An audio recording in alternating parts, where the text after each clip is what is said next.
ಕೃಷ್ಣಾ ನದಿ ದಡದಲ್ಲಿ ಅಕ್ರಮ ಮಣ್ಣು ಮಾಫಿಯಾ ಆರೋಪ ಕೇಳಿಬಂದಿದೆ. ನೀರು ಬರ್ತಾ ಇದ್ದಂತೆ ಅಥವಾ ನೀರು ಬತ್ತುತ್ತಾ ಇದ್ದಂತೆ ದಡದಲ್ಲಿ ಇಟ್ಟಿಗೆ ಬಟ್ಟಿ ಮಾಲೀಕರಿಂದ ಮಣ್ಣು ಲೂಟಿ ಮಾಡಲಾಗ್ತಾ ಇದೆ ಅಂತ ಹೇಳಿಕೆಳಿ ಬಾಗಲಕೋಟೆ ಮುಳುಗಡೆ ನಗರಿ.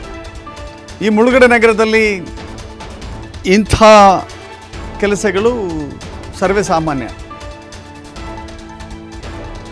ಚಿಕ್ಕಪಡಸಲಿಗೆ ಶ್ರಮಬಿಂದು ಸಾಗರದ ಅಕ್ಕಪಕ್ಕದಲ್ಲೇ ಮಣ್ಣು ಮಾಫಿಯಾ ನಡೀತಾ ಇದೆ. ಬಾಗಲಕೋಟೆ ಜಿಲ್ಲೆ ಜಮಖಂಡಿ ತಾಲೂಕಿನ ಶ್ರಮಬಿಂದು ಸಾಗರ ಸರ್ಕಾರ ಭೂ ಸ್ವಾಧೀನ ಪಡೆದ ಜಮೀನಿನಲ್ಲಿ ಮಣ್ಣು ಲೂಟಿ ಮಾಡ್ತಾ ಇದ್ದಾರೆ. JCB ಟಿಪ್ಪರ್ಗಳನ್ನು ಬಳಸಿ ಮಣ್ಣು ಲೂಟಿ ಮಾಡ್ತಾ ಇದ್ದಾರೆ. ಹಾಡಗಲೇ ಸಾಗಾಟವಾಗ್ತಾ ಇದ್ದರೂ ಕೂಡ ಯಾರು ಕೇಳ್ತಾ ಇಲ್ಲ. ಕಣ್ಮುಚ್ಚಿ ಕುಳಿತಿದೆಯಾ ಬಾಗಲಕೋಟೆಯ ಅಧಿಕಾರಿಗಳ ತಂಡ ಅನ್ನೋದು ಇಲ್ಲಿ ಪ್ರಶ್ನೆಯಾಗಿ ಕಾಡ್ತಾ ಇದೆ.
ಒಂದಷ್ಟು ಮಾಹಿತಿ ನಮ್ಮ ಪ್ರತಿನಿಧಿ ಗುರು ನೀಡ್ತಾರೆ. ಗುರು, ಇಷ್ಟೇ ಹಾಡುವಾಗಲೇ ನಡೀತಾ ಇದೆ, ಯಾರು ಹೇಳೋರಿಲ್ಲ ಕೇಳೋರಿಲ್ಲ ಅಂತ ಹೇಳಿದ್ರೆ ಹೆಂಗೆ?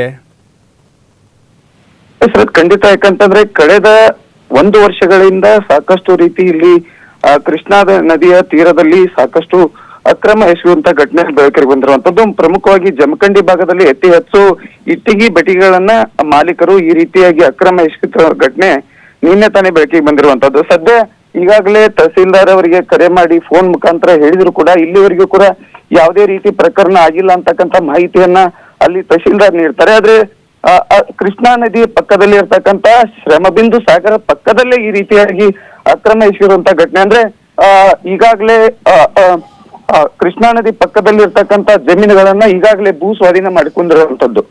ಪ್ರಮುಖವಾಗಿ ಕೃಷ್ಣಾ ನದಿ ಪಕ್ಕದಲ್ಲಿ ಇರ್ತಕ್ಕಂತ ಭೂ ಸ್ವಾಧೀನ ಮಾಡಿಕೊಂಡಿರ್ತಕ್ಕಂತ ಜಮೀನುಗಳಲ್ಲಿ ಈ ರೀತಿಯಾಗಿ ಅಕ್ರಮ ಮಣ್ಣು ಮಾಫಿಯಾ ನಡೀತಿರ್ತಕ್ಕಂಥದ್ದು ಹಾಡುವಾಗಲೇ ಸುಮಾರು 8ಕ್ಕೂ ಅಧಿಕ ಟ್ರ್ಯಾಕ್ಟರ್ಗಳ ಮೂಲಕವಾಗಿ ಮಣ್ಣು ಸಾಗಾಟವನ್ನ ಮಾಡ್ತಿರ್ತಕ್ಕಂಥ ಘಟನೆ ಬೆಳಕಿಗೆ ಬಂದ್ರು ಕೂಡ ಯಾವ ರೀತಿಯಾಗಿ ಅಕ್ರಮ ಎಸಗಿರ್ತಕ್ಕಂಥ ಘಟನೆಯನ್ನ ಈವರೆಗೂ ತಹಸೀಲ್ದಾರ್ ಯಾಕೆ ಕ್ರಮ ತೆಗೆದುಕೊಳ್ಳಿಲ್ಲ ಅಂತಕ್ಕಂಥ ಮಾಹಿತಿಯನ್ನ ಈಗಾಗಲೇ ಕೂಡ ನೀಡ್ತಾ ಇಲ್ಲ ಅಂತಕ್ಕಂಥ ಮಾಹಿತಿಯನ್ನ.